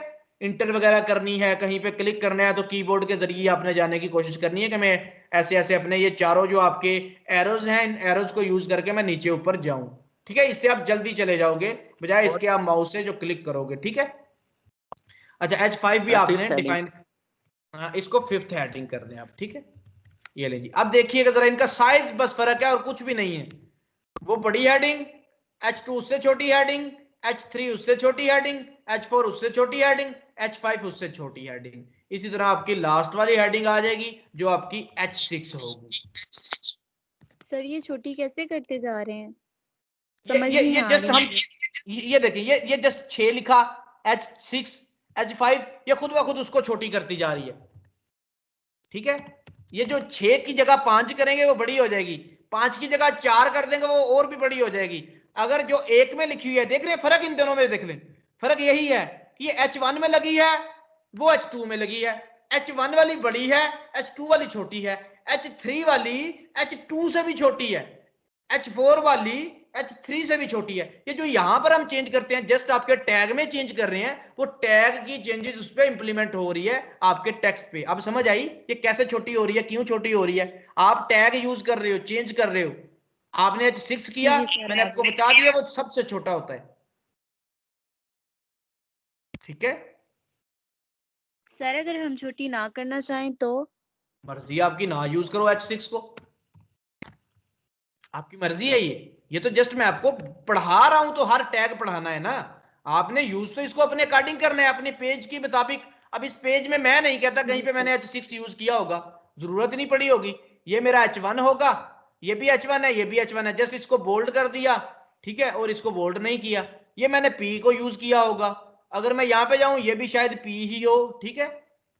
ये H2 हो सकता है, क्योंकि H1 मैंने ऊपर डिफाइन कर दिया। आप इधर करके देख भी सकते हो, किसी भी वेबसाइट का देखना चाहते हो उस पर राइट क्लिक करो, किसी भी वेबसाइट को आप देखना चाहते हो इस पर राइट क्लिक करो, इस टेक्स्ट पे रख के राइट क्लिक करके आप इंस्पेक्ट में जा सकते हो, इंस्पेक्ट में चले जाओगे, इंस्पेक्ट एलिमेंट में, ठीक है। आपका इंस्पेक्ट बेसिकली जब भी आएगा इस तरह आएगा, इस तरह राइट साइड पे, या नीचे आएगा इस तरह, नीचे आएगा आपका इंस्पेक्ट। जब आप किसी का इंस्पेक्ट ओपन करोगे तो इस इंस्पेक्ट की आप डायरेक्शन चेंज कर सकते हो। ये जो आपका कोड वाला हिस्सा नीचे ओपन हुआ है, आप जस्ट इधर आके 3 डॉट्स पे क्लिक करेंगे तो ये राइट पे चला जाएगा। ये देखें यहाँ पे ये नीचे है, ये राइट पे है, ये लेफ्ट पे है, ये लेफ्ट पे चला जाएगा। आपने कहा नहीं लेफ्ट पे नहीं, आपने बिल्कुल ही बाहर निकाल देना है। ये देखें आपका कोड और वो अलग, ठीक है। वो देखें अनडॉक इनटू सेपरेट विंडो, इसको ऐसे कर दें, वो आपका सेपरेट कोड, आपका सेपरेट यहां पे आ जाएगा। आप देख रहे हैं H1 यूज किया गया यहां पे, ठीक है। और अगर यहां पे आए, यहां पे आप रखना चाहते हैं, आप देखें इसका कोड देखना चाहते हैं कि ये किस में यूज किया गया, आप इस पे रखें। ये देखें ये एरो पे रखेंगे, आप एरो जिस पे लेके जाएंगे उसका कोड नीचे आपको नजर आएगा। इस पे क्लिक कर दिया, देख रहे हो। अब मैंने कितना गलत किया यहाँ पे, एक पेज में ज्यादा H1 यूज किए हैं, हालांकि मैं खुद ही कह रहा हूं कि W3C कहती है एक पेज में एक ही H1 होना चाहिए, ठीक है। तो मैंने लेकिन H1 को यूज, क्योंकि सामने मसला नहीं होता, SEO के मुताबिक मसला आएगा फिर आपका, ठीक है। फिर आपका रूल्स एंड रेगुलेशन जब आप इसको वेरीफाई करोगे तब आपका ये कहेगा कि भाई हाँ भी आपने ज्यादा HTML यूज किए। ये सिर्फ अच्छा नहीं होता और कुछ भी इसका इफेक्ट नहीं, सिर्फ आप कह लो कि अच्छा नहीं होता ये चीज, ठीक है। ये आप एक ही पेज में H1 यूज करो, अगर ज्यादा यूज करोगे ये है कि ये अच्छी अप्रोच नहीं है, ठीक है। According to W3C world wide web consortium मैंने H1 लगाया। अब अगर कोई इससे छोटी हेडिंग आपको मैं दिखाऊं ना, ये इससे छोटी है H1 से, ये देखिए। अब मैं देख रहे हैं इसको मैंने क्या लगाया हुआ है H3, क्योंकि मुझे लगा कि भाई वो बड़ी थी उसको मैंने H1 कर दिया।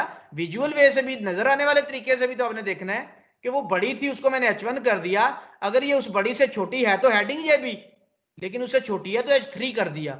अगर मैं कोई और नीचे जाता हूं, कोई मुझे और भी हेडिंग नजर आती है जो इनसे छोटी होती है, तो शायद मैंने उनको भी चेंज किया हो, H4 वगैरह किया हो, लेकिन H3 क्योंकि जैसी जितनी की ये है उतनी की ही आपकी ये वाली थी, ठीक है, तो इसको भी H3 कर दिया, ठीक है। अगर कोई इससे छोटी कोई होती यहाँ पे तो मैं उसको कर देता, लेकिन यहाँ पे देखिए पूरे पेज में मैंने 2 हेडिंग्स यूज की हैं अपनी मर्जी के मुताबिक। आपकी बात का आंसर ये है कि मैंने पढ़ानी आपको सारी की सारी हैं, आपने यूज इनको अपनी मर्जी के मुताबिक करना है जहां पे आपको जरूरत पड़े। अब मेरे पास हेडिंग ही पूरे पेज में 2 तरह की थी, एक जरा कुछ बड़ी थी सबसे, ठीक है, होना बल्कि क्या चाहिए था कि इस पूरी को मैं कहता H1 और ये जो उससे छोटी है इनको H2 कहता। देख रहे हैं ये और ये एक जैसी हैं, ये वाली, इनको H2 कह देता। ये जबकि इनसे भी छोटी आ गई है इसको H3 कह देता। अब इनसे छोटी हेडिंग कोई नहीं मेरे पास, पैराग्राफ ही है, ये भी H3 उस जैसी है। अब हेडिंग और कोई नहीं आई तो मैंने H3 से ज्यादा लगाया ही कुछ नहीं, H4 मेरे पास जरूरत ही नहीं पड़ी, H5 की जरूरत ही नहीं पड़ी, H6 की जरूरत ही नहीं पड़ी मुझे, ठीक है। ये 6 तरह की हेडिंग मैं सेव करता हूं, अपने पेज को रिफ्रेश करता हूं, आप 6 तरह की हेडिंग्स का फर्क देख लें, आपको फर्क नजर आ गया, ठीक है। मैंने आपको बताया सर पेज रिफ्रेश कैसे करना है? आप पेज को यहां से भी रिफ्रेश कर सकते हो, ये देख रहे हैं ओके, ब्राउजर का जो पेज है, आप इसमें क्लिक करोगे ये सारा सिलेक्ट हो जाएगा, इंटर करोगे तब भी रिफ्रेश हो जाएगा।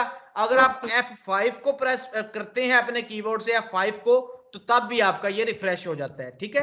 क्योंकि चेंजेस को देखने के लिए आपको फाइल को सेव करना पड़ता है पहले तो, ठीक है। तो आपका हर वक्त हाथ कंट्रोल एस पे ही होता है, कोई भी काम करने के बाद आप कंट्रोल एस करते हो, फिर आप पेज को रिफ्रेश करते हो, आपकी चेंजेस आपको नजर आ जाती है। ये मैंने एक पैराग्राफ यूज किया, कितना बड़ा पैराग्राफ था, नॉर्मल टेक्स्ट, फिर मैंने एक और पैराग्राफ यूज करके दिखाया कि एक पेज में मल्टीपल पैराग्राफ लग सकते हैं, एक पेज में मल्टीपल H2 लगा सकते हो, मल्टीपल H3 लगा सकते हो, H1 भी मल्टीपल लगा सकते हो, कोई इशू नहीं, लेकिन अच्छी अप्रोच ये है कि H1 एक लगाओ, उसके बाद उससे जो छोटी हेडिंग आती है उसको H2 कह लो, आप H3 कह लो, ठीक है, इस तरह आप कह सकते हो। H1 लगा भी लेते हो तो कोई इशू नहीं डिजाइन की हद तक, जब तक अभी तक आप कर रहे हैं। सर अगर हम H1 ना यूज करना हो और H2 की जरूरत हो तो हम यूज कर सकते हैं? हाँ तो फिर H2 को यूज कर लो भाई। H1 आप कह रहे हो कि भाई आपके पास कोई इतनी बड़ी हेडिंग ही नहीं है, आपकी छोटी छोटी की हेडिंग है, तो फिर भी मैं कहूंगा कि किसी ना किसी एक हेडिंग को H1 दे दो, पेज में H1 होना अच्छा होता है, ठीक है। आप किसी ना किसी एक हेडिंग को H1 दे सकते हो, कह दो उसको कि ये H1 है, बाकी उससे छोटी है उसको H2 कह दो।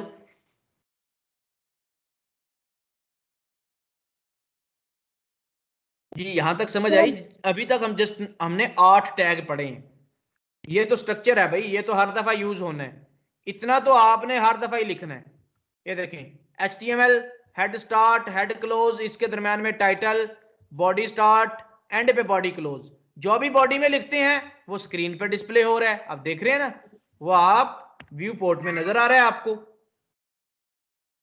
ठीक है। जो भी लिखते हैं, डिजाइन कोई नहीं लगाया, कलर कोई नहीं लगाया, सिंपली हेडिंग्स को टेक्स्ट को ऐड करके दिखाया। अब बहुत इंपॉर्टेंट चीज यहाँ पे, बहुत इंपॉर्टेंट चीज वो क्या है, आपके टैग्स, आपके म्यूट कर रहा हूं भाई मैं, आपके जो टैग्स हैं ये कितनी टाइप के हैं, कोई बताएगा अगर किसी को पता है? ये जो आपके एलिमेंट्स हैं ये कितनी टाइप के एलिमेंट्स हैं आपके HTML में? जी मोहसन, तो टैग में क्या डिफरेंट है? एलिमेंट और टैग सेम चीज है, इसके 2 नाम है, जस्ट मैं इसको कहता हूं एलिमेंट और टैग, आपका यही एलिमेंट है, यही टैग है। मैंने आपको पहले बताया कि एलिमेंट कहूं टैग कहूं तो सेम चीज है। सर एक लोकल और एक मतलब लोकल टैग और एक और होता है? नहीं, वो तो आपके एट्रीब्यूट्स आप कह सकते हो, एट्रीब्यूट होते हैं आपके लोकल और ग्लोबल। टैग्स आपके 2 तरह के होते हैं, ठीक है। जो आपके टैग्स हैं यहाँ पे वो 2 तरह के टैग्स हैं, टैग ब्लॉक एलिमेंट, जो आपके एलिमेंट्स हैं, एलिमेंट बोलूं या टैग बोलूं तो सेम चीज, ठीक है। तो कुछ वेबसाइट्स मैं जस्ट इसलिए बता रहा हूं कि आप जब पढ़ते हैं तो कोई वेबसाइट जिनको एलिमेंट कहती हैं, कोई वेबसाइट जिनको टैग कहती हैं, तो आप कंफ्यूज ना हो जाओ। एलिमेंट और टैग सेम चीज है पेज के अंदर, ठीक है। अब सर मैं यहाँ पे आपने आपको क्वेश्चन बता क्या रहा किया हूँ, था? क्वेश्चन था कि जो आपके एलिमेंट्स हैं वो कितनी टाइप के हैं आपके HTML में। सर वो तो हर चीज के लिए हमारे पास एक ना एक टैग है। जैसे नहीं अगर नहीं, हमने कोई डिफाइन लिस्ट इनका नाम है, मैं आपको बता देता हूँ। चलिए अभी हमारे पास एलिमेंट दो टाइप के हैं अभी तक, ये मतलब हैं ही दो टाइप के, ब्लॉक एलिमेंट, इनलाइन एलिमेंट। इनका पता आपको मौसम? सर एक में ऐसा होता है कि जब हम लोग क्लोजिंग करते हैं तो वो नेक्स्ट लाइन पे ऑटोमेटिकली चला जाता है, और इन लाइन में वो नेक्स्ट लाइन पे नहीं जाता, वहीं से आगे दूसरा शुरू हो जाता है। बिल्कुल बिल्कुल, यही चीज इनको समझानी है कि आपके जो टैग्स हैं वो दो टाइप के हैं यहाँ पे, block element, block tag. Block element और टैग सेम चीज का नाम है। ब्लॉक एलिमेंट मैं अब एक ही टर्म यूज करूंगा, एलिमेंट की, टैग की टर्म नहीं यूज करूंगा, या मैं टैग की टर्म यूज करूंगा, एलिमेंट को नहीं यूज करूंगा, ताकि आप कंफ्यूज ना हो जाएं। जस्ट आपको मैंने बता दिया पहले, ठीक है।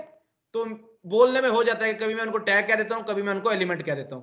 तो हमारे एलिमेंट दो टाइप के हैं, block element, inline element. Block element, inline element, नाम से पता चल रहा है ब्लॉक एलिमेंट, ब्लॉक बर्फ का जिस तरह ब्लॉक होता है पूरा एक ब्लॉक, उस तरह आप कहें ब्लॉक एलिमेंट। ब्लॉक एलिमेंट की डेफिनेशन क्या है? ब्लॉक एलिमेंट लाइन को ब्रेक करते हैं खुद ब खुद। मैंने तो नहीं बताया भाई, ये देखें इसके आगे कितनी जगह पड़ी है, ये सेकंड हेडिंग नीचे आ गई, इसके आगे कितनी जगह पड़ी थी, ये फर्स्ट हेडिंग उससे नीचे क्यों आ गया, ये थर्ड हेडिंग इसके आगे क्यों नहीं आई? क्यों कि ये जो हमने अभी तक 8 के 8 टैग्स पढ़े हैं ये ब्लॉक टैग्स हैं, ये ब्लॉक एलिमेंट हैं,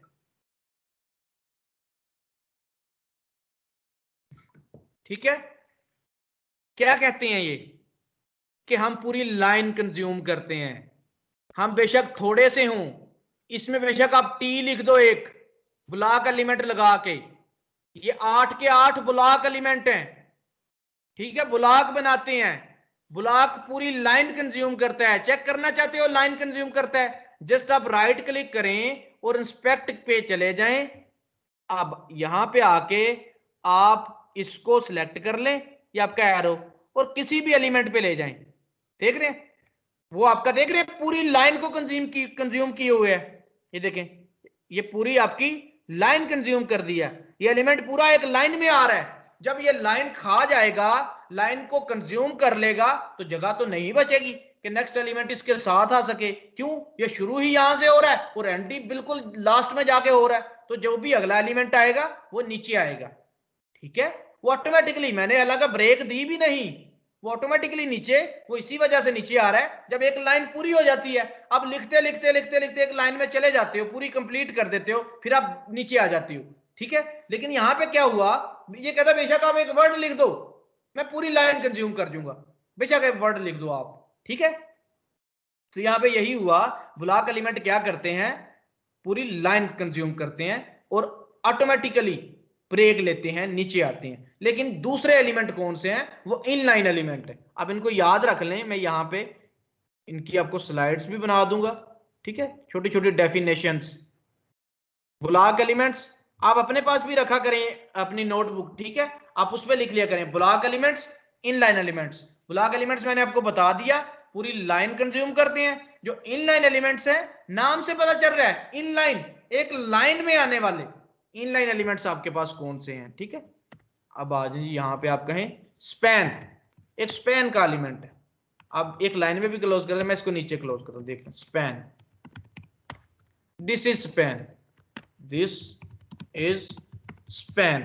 ये स्पैन के एलिमेंट का कोई भी यहां पे फायदा नहीं, ठीक है। अभी तक के लिए स्पैन का एलिमेंट जस्ट आपका टेक्स्ट लिखता है, लेकिन बड़ी जगह पे आपको ये यूज करना पड़ता है जरूरत के मुताबिक। वो क्यों?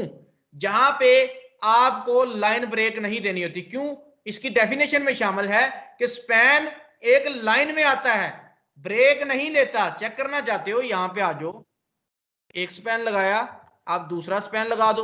हालांकि मैंने एक पी लगाया था, दूसरा पी नीचे आया था। ब्राउजर में चले जाएं, आप देखें जरा, ये पी यहां तक आया, हालांकि जगह थी यहां पर भी लिख सकता था कुछ, लेकिन वो पी नीचे आया। ये हेडिंग यहां तक थी, दूसरी हेडिंग बिल्कुल नीचे आई, लेकिन अगर आप स्पैन को देखें, मैंने क्या लिखा, दिस इज स्पैन, स्टार्ट किया और क्लोज कर दिया, दिस इज स्पैन, फिर स्टार्ट किया क्लोज कर दिया, ये दोनों दिस इज स्पैन एक लाइन में आ रहे हैं। देखना चाहते हो तो यहां पे आप देख सकते हो, दिस इज स्पैन आगे फिर दिस इज स्पैन। इन्होंने ब्रेक नहीं ली जिस तरह उन्होंने ली है। क्यों?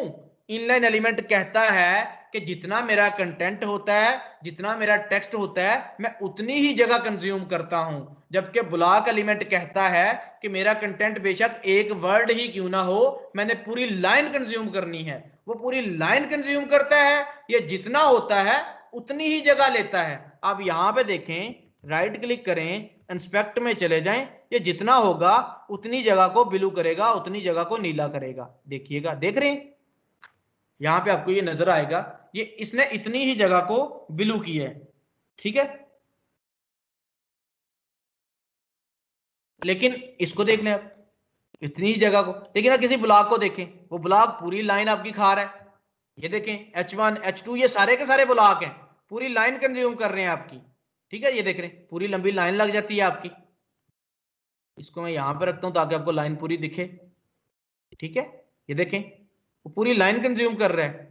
ये पी छोटा सा पैराग्राफ तक रुक गया लेकिन लाइन पूरी कंज्यूम की, जबकि स्पैन हमारा इनलाइन एलिमेंट है। ये देखें, ये यहां तक आया आपका, दिस इज स्पैन, यहां तक जितना है उतनी जगह लेता है, तभी इनके आगे जगह मौजूद होती है तो वो आगे आ जाता है एलिमेंट आपका, ठीक है।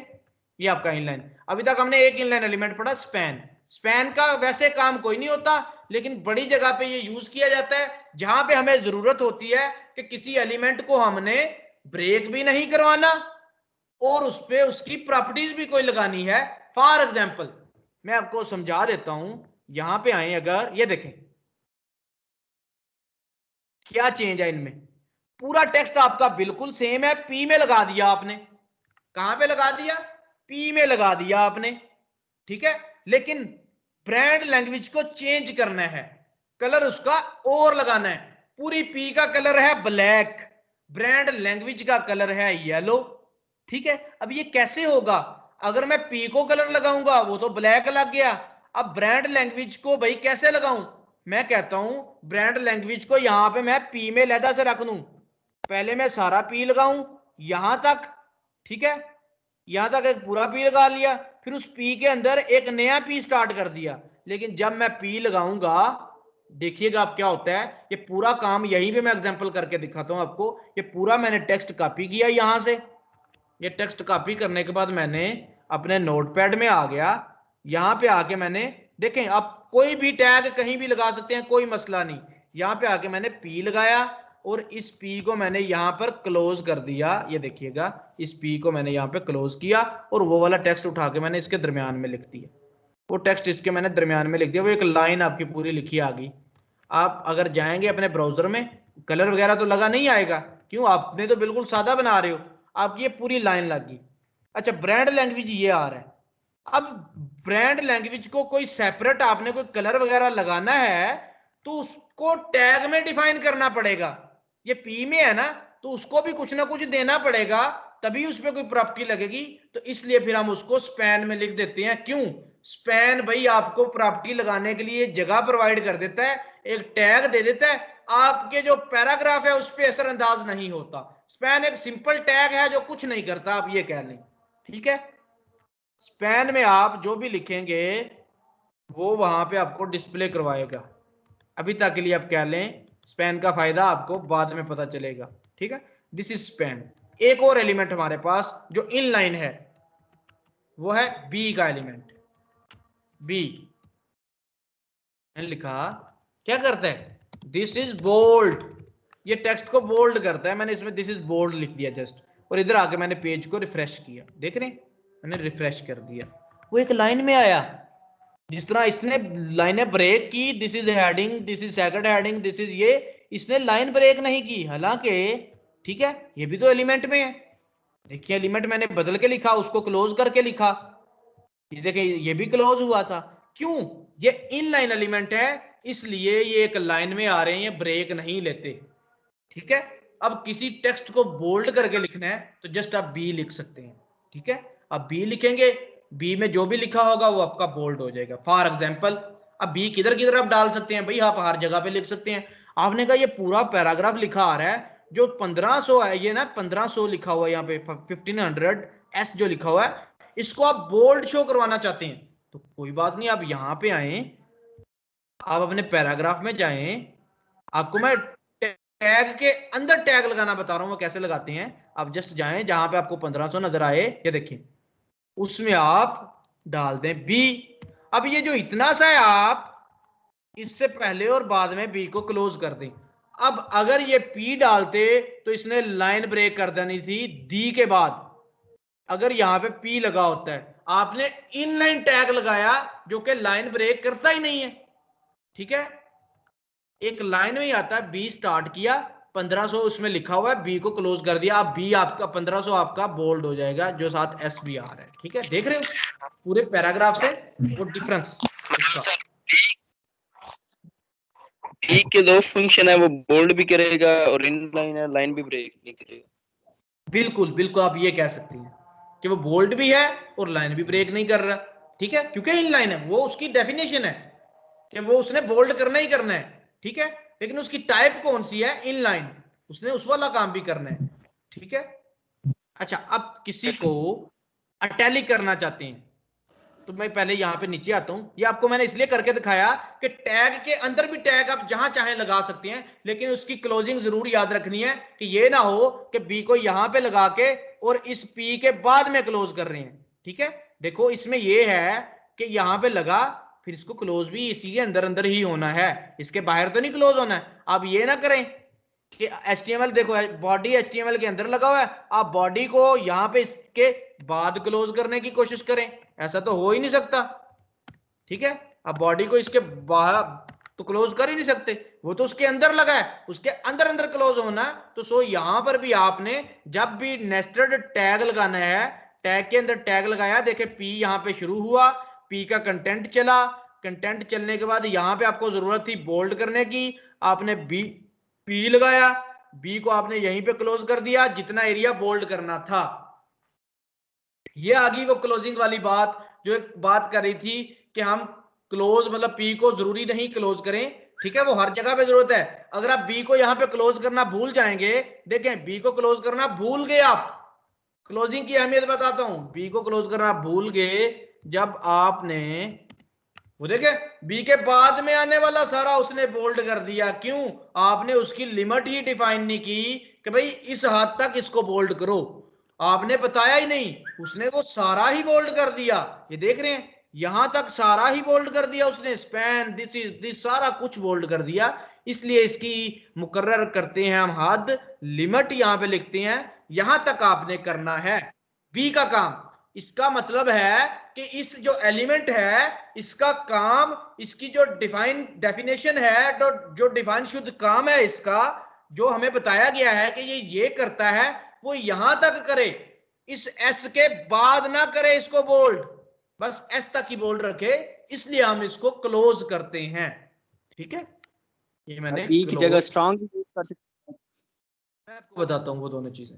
अच्छा, मैंने दिस इज बोल्ड कर दिया, वो आपको बताता हूँ। फिर आप इसी तरह अटैलिक भी यूज कर सकते हैं, आई का टैग, जिस तरह ये बोल्ड है, इसके बाद एक आई का टैग है, आप उसको अटैलिक कह सकते हैं, आई, देख रहे हैं, आप कहते हैं दिस इज अटैलिक, ये क्या करेगा, इसको अटैलिक में लिख देगा, थोड़ा सा टेढ़ा कर देगा। अब देखिएगा जरा, म्यूट करें भाई अपने आप को, नहीं तो फिर मुझे वो स्क्रीन चेंज करके म्यूट करना पड़ता है। अच्छा जी, दिस इज अटैलिक, आई में जो लिखा वो अटैलिक कहलाता है, ठीक है। घबराना नहीं, जिनको पहला जिनका चांस है, पहली दफा यूज कर रहे हैं, आपने कुछ भी नहीं करना, आपने जो चीजें याद रखनी है वो आपकी ये वाली चीजें हैं, आपने जस्ट जो स्ट्रक्चर है, अभी मैं अपनी चेंज कर रहा हूं सर जी जी सर जी, आपने स्क्रीन शेयर की हुई है, मेरे पास स्क्रीन शो नहीं हो रही। मैं दोबारा से करता हूँ इसको शेयर, मैंने बंद कर दिया है, मैं बंद करने के बाद दोबारा से शेयर करता हूँ, हो जाता है कभी कभी नेट इशू की वजह से रुक जाती है, तो मैं दोबारा से शेयर कर देता हूँ। ये लिंक मैंने दोबारा से शेयर किया, आप बताइएगा आपके सामने शेयर हो चुकी है ये स्क्रीन? सर आ गई स्क्रीन, ठीक हो गया। सर हमने जो बोल्ड किया है इसको ये टैली करना हो, दोनों इसी टैग को एक टैली इसमें करना, यूज करने हो। इसको भी हम टैली कर सकते हैं। आप यहाँ पे आए, यहाँ पे जाएं, मतलब दिस इज बोल्ड लिखा हुआ है जो, इसी को अच्छा ही टैली हाँ करना हो तो कर सकते हैं। आप यहाँ पे देखिए, आपने कहा इसको भी टैली करना है तो इसके अंदर आके डिफाइन कर दें आए, और इसके अंदर ही उसको क्लोज करना है। ये चीज याद रखनी है आपने, ठीक है। ये देखें यहाँ पे, अब ये बोल्ड भी होगा, दो प्रॉपर्टीज उस पे लगा दी, बोल्ड भी होगा और वो टैलिक भी होगा, वो टेढ़ा भी होगा। देख लें आप यहाँ पे आएंगे, अभी देख लें इसको बोल्ड कैसा है, और जब ऐसा करेंगे वो टेढ़ा भी हो जाएगा। देख रहे हैं, दो काम करवा दिए। मैंने वो देखा था कि बोल्ड दो टैग भी एक ही इसमें यूज कर सकते हैं हम लाइन में। बिल्कुल आप यूज कर सकते हैं, बिल्कुल नेस्टेड टैग इसको कह सकते हैं आप, ठीक है। टैग के अंदर टैग आपने कहा नहीं यार सिर्फ दिस को बोल्ड करना था, तो आप उसकी हदबंदी कर सकते हैं, आप उसकी डिफाइन कर सकते हैं कि भाई यहां से आय का काम यहां तक हो, बी का काम पूरा है, आय का काम जस्ट यहां तक हो, तो आपने आय को यहां पे रोक दिया, ठीक है। This is bold, sorry italic, this को सिर्फ टेढ़ा किया, ठीक है, वो दिस को जस्ट टेढ़ा करेगा। आप व्हाट्सएप में आपको टाइप करना आता है, व्हाट्सएप में बोल्ड लिखना हो किसी चीज को तो वो कैसे लिखते हैं व्हाट्सएप में? सर उसको डबल स्टार में एनक्लोज कर देते हैं। डबल स्टार में कैसे? स्टार्ट में और लास्ट में। लास्ट में स्टार्ट में भी और एंड में भी कर दोनों में देते लिखना हैं, होता है। उसकी हदबंदी कर देते हैं। जितना आपने लिखना होता है बोल्ड, सेम वही वाली चीज, जितना आपने टैली करना है उसकी आपने स्टार्ट किया, टेक्स्ट लिखा, जितना टैली किया उसको आपने आई को फिर क्लोज कर दिया कि भाई इतना ही काम करवाना है मैंने, ठीक है। बस यही वाली चीज थी। बोल्ड कितना, बी यहां पे स्टार्ट यहां पे क्लोज, भाई इतना ही करवाना था मैंने बोल्ड, ठीक है। जिस तरह ऊपर हमने किया, अटैलिक ने उसको टेढ़ा कर दिया, आई का जो आपने टैग लगाया। अच्छा एक टैग और है हमारे पास, वो स्ट्रोंग का टैग है, STRONG, स्ट्रोंग का टैग। स्ट्रोंग को हमने किया क्लोज। अच्छा इस बात से परेशान नहीं होना कि ये देखो एक ही लाइन में क्लोज किए जा रहा हूं और कहीं कहीं नीचे क्लोज करता हूं, ये आपकी मर्जी है। अगर आपको ऐसे समझ आती है आप ऐसे भी कर सकते हैं, ठीक है, तो कोई इशू नहीं है। अगर आपको ऐसे ही करना है तो आप ऐसे कर लें, इसको ऐसे भी कर सकते हैं, ठीक है आप। अच्छा इसको तो जरा ऐसे ही रखें ताकि समझ में आए ये चीज, ठीक है। इसको आप ऐसे रखें, इसको आप ऐसे कर दें, ये भी आप कर सकते हैं। तो ये जरा ज्यादा नीचे नीचे चला जाता है, बस आपको समझाना था कि कोड को नीट एंड क्लीन करना है, तो इस वजह से मैं इसको स्पेस देके ब्रेक देके करता था, ठीक है। आप इसको ऐसे भी करें तो तब भी आपको समझ आ रही है कि यहाँ पे ये क्या। जो ये आपने लिखा है नोटपैड प्लस प्लस में, इसका एक स्क्रीनशॉट लेके ग्रुप में सेंड कर दीजिएगा। बिल्कुल स्क्रीनशॉट ही मैंने सेंड करना है, आपको फाइल नहीं देनी, ठीक है। जी जी सर, ये नोटपैड पे जो आपने लिखा है ना, ये हाँ। ये ही स्क्रीनशॉट लेके सेंड कर दीजिएगा। स्क्रीनशॉट क्यों? स्क्रीनशॉट होगा तो आप टाइप करोगे इस चीज को, और आपने टाइप ही करना है, और मेरा काम ही यही कि आपको टाइप करवाना है, ठीक है। अच्छा जी, अटैलिक भी लिख दिया, बोल्ड के अंदर भी टैलिक लिख दिया, देख रहे हैं ये देखें, टैग के अंदर भी आप कहते हैं अच्छा ये टेढ़ा लिखा हुआ है, दिस इज अटैलिक। अब आपने कहा नहीं यार जो टैलिक है ना इसको मैं बोल्ड कर दूं, अटैलिक को मैं बोल्ड कर दूं, तो भाई इसको आप बी में लिख दो, स्टार्ट करो बी से, एंड कर दो बी पर, ये ले ये बोल्ड हो जाएगा। देखिएगा जितना एरिया आप करना चाहते हैं, ठीक है, उतना वो बोल्ड हो गया। अब देख रहे हैं